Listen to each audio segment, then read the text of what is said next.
2023 সালে নিউ ইয়র্কে হত্যা চেষ্টা করা হয় একজন আমেরিকান শিখ নাগরিককে।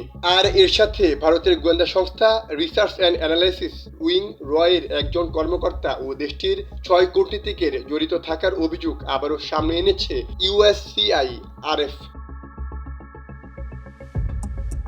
আন্তর্জাতিক বিভিন্ন প্রতিবেদন ও কানাডার সরকারি গোয়েন্দা তথ্যের ভিত্তিতে এই অভিযোগ এসেছে বলে উল্লেখ করা হয় সংস্থাটির 2025 সালের বার্ষিক প্রতিবেদনে। মঙ্গলবার তাদের এই প্রতিবেদন প্রকাশ করা হয়। সেখানে বিকাশ যাদব নামের ভারত সরকারের এক কর্মচারীর নাম উল্লেখ করে বলা হয়েছে, হত্যা চেষ্টায় তার সম্পৃক্ততার ব্যাপারে অভিযোগপত্র দিয়েছে মার্কিন বিচার বিভাগ। কমিশনটির প্রতিবেদনে ভারতের বিকাশ যাদবের মতো ব্যক্তি ও রর মতো প্রতিষ্ঠানের বিরুদ্ধে ধর্মীয় স্বাধীনতা গুরুতরভাবে লঙ্ঘনের অভিযোগে নিষেধাজ্ঞা আরোপের সুপারিশ করা হয়েছে যুক্তরাষ্ট্রের প্রতি।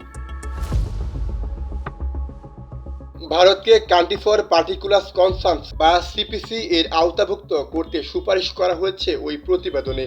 আর সিপিসির সংজ্ঞায় বলা হয়েছে, যেসব দেশে সরকার বিশেষ করে গুরুতর ধর্মীয় স্বাধীনতা লঙ্ঘনে সম্পৃক্ত হয় বা লঙ্ঘনের ব্যাপারে সহনশীল হয়, সেসব দেশের কান্ট্রি ফর পার্টিকুলার কনসার্ন হিসেবে বিবেচনা করা হয়। প্রতিবেদনে ভারতের সংখ্যালঘুদের অধিকার লঙ্ঘন এবং তাদের জীবন ও সম্পদের উপর আক্রমণের বেশ কিছু ঘটনার কথাও উল্লেখ করা হয়েছে।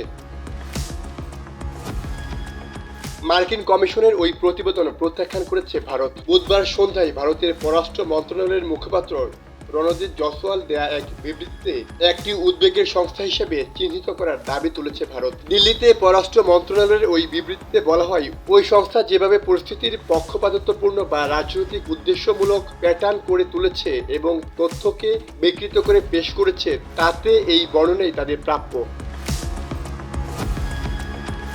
গেল বছর নির্বাচনী প্রচারণার সময় প্রধানমন্ত্রী নরেন্দ্র মোদী ও তার দল বিজেপি দেশটির মুসলিম জনগোষ্ঠী সহ অন্যান্য ধর্মীয় সংখ্যালঘুদের বিরুদ্ধে ঘৃণামূলক বক্তব্য ও অপতথ্য ছড়িয়েছে বলেও অভিযোগ করেছে কমিশন। শুধু তাই নয়, মুসলিমরা বেশি সন্তান জন্ম দেয় এমন মন্তব্য করাই বিশেষ উদ্বেগজনক দেশ হিসেবে তালিকাভুক্ত করা হয়েছে।